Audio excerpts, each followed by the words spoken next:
Hello again, my friends. Well, we're fast approaching the wonderful week of Holy Week and going on to Easter. Next week's Holy Week. And we who are Christians are closely with our dear Jesus in his coming sufferings, close to Mary as she walks with him into the terrible pain and death that's ahead of him, and then, wonderfully, the glory of resurrection.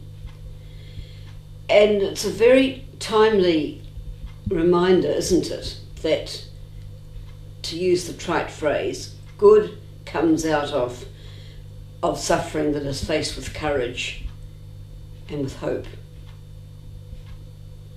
It always sounds an anomaly when you say it. How can good come out of terrible suffering? Sudden death, there's so many scenarios, you don't need for me to spell them out. How can good come out of that? How can good come out of the suffering and pain that each of us feels? I've just had yet another bout of illness, if you can call it that. I've been diagnosed with what is called sinus node disease, which simply means the electrics to my heart have deteriorated in my old age.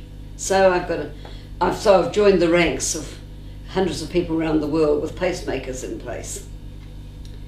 But it required a couple of weeks in hospital. It required a whole week of uncertainty before the diagnosis was made. You know, what is wrong with me? Have I got serious heart disease? And so on. And I was aware of needing to be with the Lord, to be with Jesus in his own approaching sufferings of this time of Lent, of late Lent. Being aware of being with him and endeavouring to hand myself, my life, my destiny over to him. Aware of being with Mary as my companion as she stood with him and watched him die. I've been so blessed, so fortunate, because my outcome has been great. My problem has been fixable. But to begin with, I didn't know that. So the challenge for me has been to try to bring good out of what I was going through. And of course, when you're suffering in pain or whatever, you can't really do that. One of our old theologians of the 19th century, Father Faber, had this marvellous phrase: we need to do our dying before we lie down to die.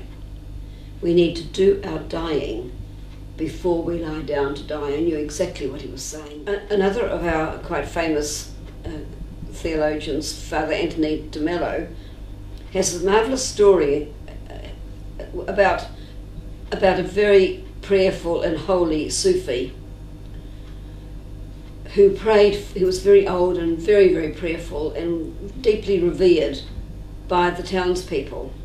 But one day a young girl came with her, a young girl, pregnant out of wedlock, brought her baby and a whole lot of the townspeople to the Sufi and accused him of being the father of her child. The Sufi simply said, very well,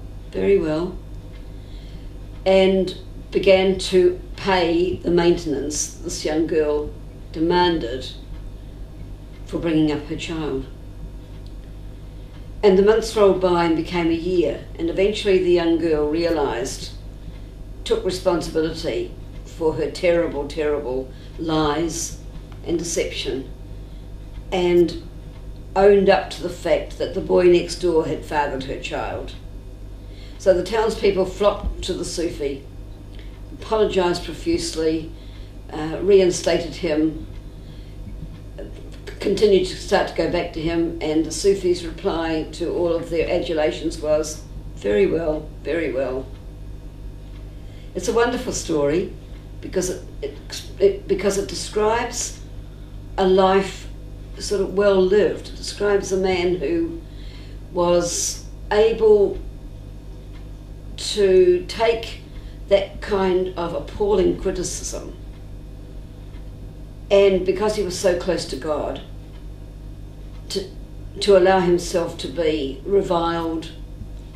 He became even poorer than he already was through it all, but he in no way reacted. You know, we think of people like Nelson Mandela, don't we? Anyway, to come back to this day, this time, this place, our people in Christchurch, all the citizens of Christchurch, are another example of this wonderful time of trying to make good out of things that are intrinsically very bad, intrinsically full of pain, suffering, dying, death, and a very difficult future. And they're all helping one another. The stories that are coming out of Christchurch are absolutely beautiful. So this is a special Lent this year. This year of 2011 is a very special Lent because it's filled with our own sufferings, and at a level of that I haven't experienced for maybe ever before. We're with our suffering Jesus at a level that we haven't been before.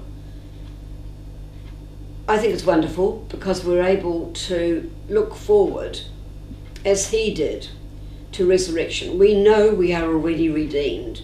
We know that no matter how bad things are, even if we are to suffer and die ourselves, we have the glory of the beatific vision, the glory of life with our God as our goal. My friends, we're an Easter people. Suffering, of course, because the only way to Easter is to suffer.